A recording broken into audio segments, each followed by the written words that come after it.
2018 সালে জাতীয় সংসদের মাধ্যমে কওমি মাদ্রাসার সনদের স্বীকৃতি দেওয়া হয়েছে। এটা একটা ব্যতিক্রমী ব্যবস্থা করেছে শুধুমাত্র দাওরা হাদিসকে। দাওরা হাদিসকে কামেল বা ইসলামিক স্টাডিজ ও আরবির MA এর সমান স্বীকৃতি দেওয়া হয়েছে জাতীয় সংসদের মাধ্যমে। তো এটা একটা আমাদের বড় অগ্রগতি। কিন্তু এখানে এই স্বীকৃতির পরে এই সনদের কার্যকারিতা কোথায় কোথায় হবে এই বিষয়টা পরিষ্কার করা হয় নাই।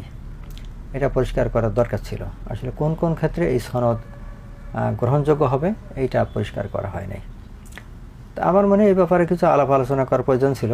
সেটা কেন হয়নি বা যোগাযোগ কেন করা হয়নি সেটা আমি জানি না। কিন্তু এখন এই বিষয়টা খুব জোরদার আলোচনায় আসছে এবং বিশেষ করে আমাদের নতুন প্রজন্ম যারা এখন ফারেক হচ্ছে তাদের থেকে দাবিটা বেশি উঠছে। আমরা যারা পুরনো হয়ে গেছি আমাদের তো চাকরির বয়সও শেষ। যেহেতু আমার ব্যক্তিগতভাবে আমার সনদ আছে, আমি স্কুল কলেজ ইউনিভার্সিটি থেকে পাশ করেছি, সেটা আলাদাভাবে।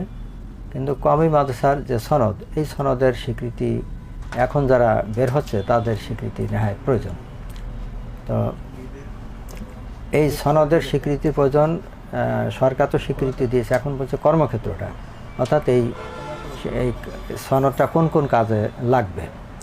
আসলে বেশ কিছু ধর্মীয় পদ আছে যে পদগুলোতে সরকারের স্বীকৃত সনদ প্রয়োজন। যেমন অনেক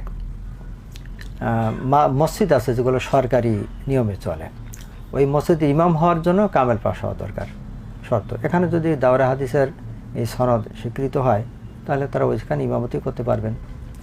ঠিক তেমনিভাবে এই বিভিন্ন বাহিনীতে রিলিজিয়াস টিচার একটা পদ আছে। এই পদগুলোতে কওমি মাদ্রাসার যারা ফারেক, তারা যদি দাওরা হাদিস যারা ফারেক, তারা যদি এখানে স্বীকৃত হন তাহলে এখানে কাজ করতে পারবেন।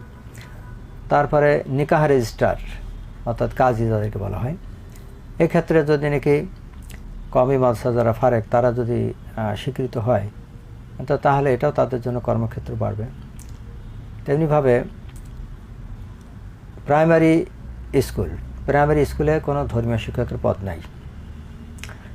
কিন্তু যদি এমন করা হয় যে যেহেতু ধর্ম বিষয় আছে, প্রত্যেক প্রাইমারি স্কুলের জন্য একজন করে মাদ্রাসা পড়ুয়া শিক্ষক নিয়োগ যদি দেওয়া হয় তাহলে কি হবে, যে এক তো হলো স্বীকৃতি হলো, কর্মক্ষেত্র বাড়লো আলেমদের, ঠিক তেমনিভাবে ওই স্কুলগুলোতে ধর্ম বিষয়গুলো শিক্ষা দেওয়ার জন্য উপযুক্ত ওস্তাদ পাওয়া যাবে। আর যেহেতু কওমি মাদ্রাসার ওস্তাদরা তাদেরকে তাদের তালিম তরবিয়ত